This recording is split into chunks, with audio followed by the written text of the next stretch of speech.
Inihayag ni Police Major General Nicolas Torre III ng PNP-CIDG na sariling desisyon nito ang pagsampa ng reklamo laban kay dating Pangulong Rodrigo Duterte kaugnay ng pahayag na may kinalaman sa pagpatay sa 15 senadora. Wala umano itong basbas o utos mula kay PNP Chief Police General Romel Francisco Marbil at maging ng palasyo.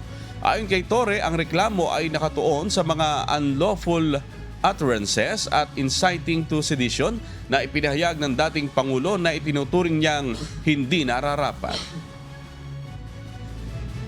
Sumunod tayo sa batas dahil bagong Pilipinas na. Kung noon tinolerate yung mga ganyang mga shortcut, sa ngayon hindi uubra yan sa ating presidente. Actually, napakarami, no? Napakahaba na yung speech, no?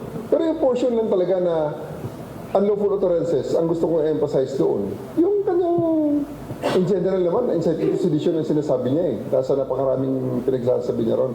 So, isa-isa ko yun sa complaint. Pero ang gusto kong diinan doon, yung unlawful utterances talaga, yung puro na lang patay-patay.